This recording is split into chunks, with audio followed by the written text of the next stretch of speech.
Pourquoi l'ex-ministre de l'Intérieur Bruno Retailleau clash-t-il Emmanuel Macron sur l'Algérie? Alors que les tensions persistent entre Paris et Alger, les récents propos d'Emmanuel Macron ont ravivé une polémique brûlante. Aujourd'hui, on décrypte cette affaire en revenant sur les critiques de Bruno Retailleau et Nicolas Dupont-Aignan sur la gestion de la relation franco-algérienne. Pourquoi ces voix dénoncent-elles l'échec d'une politique trop conciliante? On vous explique tout.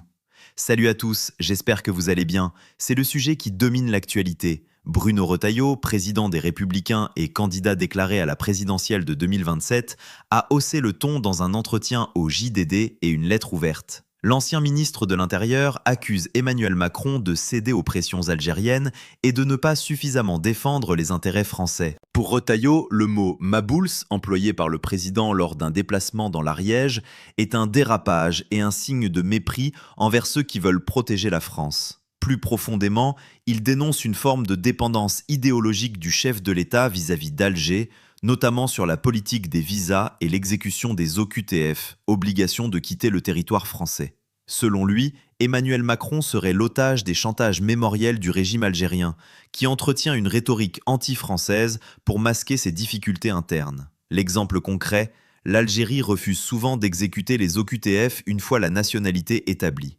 Pour Retailleau, ce n'est pas un simple problème administratif, mais une abdication de la souveraineté française. En parallèle, Nicolas Dupont-Aignan, président de Debout la France, est allé dans le même sens sur CNews et Europe 1. Il a dénoncé le renversement des priorités sous Macron, qualifié de maboules ceux qui veulent défendre les intérêts des Français.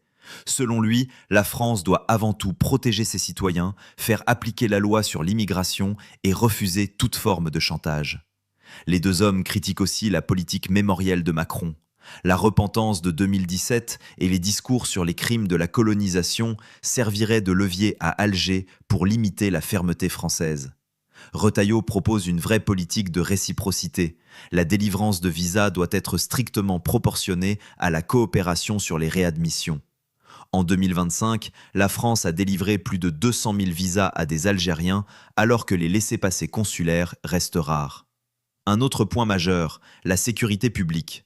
Retailleau évoque l'attentat de Mulhouse et rappelle que tolérer la présence d'individus dangereux sous OQTF, que l'Algérie refuse de reprendre, met en danger les Français. Enfin, il remet en cause l'accord franco-algérien de 1968, jugé déséquilibré et obsolète, symbole selon lui d'une diplomatie française trop faible sur la scène africaine et méditerranéenne.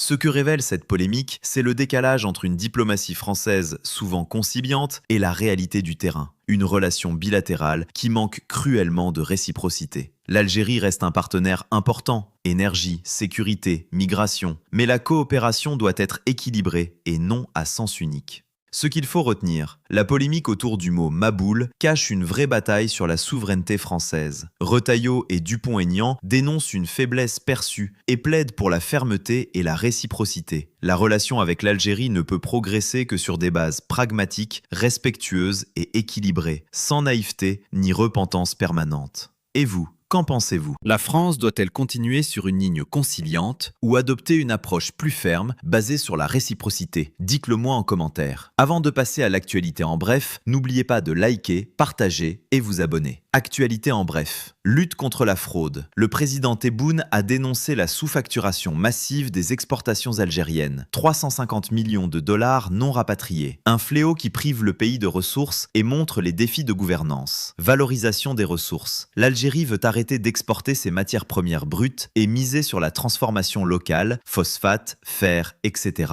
pour créer des emplois et de la valeur ajoutée. Objectif ambitieux, 30 milliards de dollars d'exportation d'ici 2030. Football, revirement majeur pour Yacine Adli. Le milieu franco-algérien, qui avait choisi la France, se dit désormais prêt à rejoindre l'équipe d'Algérie avant le mondial 2026. Un renfort potentiel pour les Fennecs. Géopolitique. Au sein de l'OTAN, les débats sur l'autonomie stratégique européenne persistent face à la domination américaine. Merci de nous avoir suivis jusqu'au bout. Prenez soin de vous et à bientôt pour une prochaine vidéo.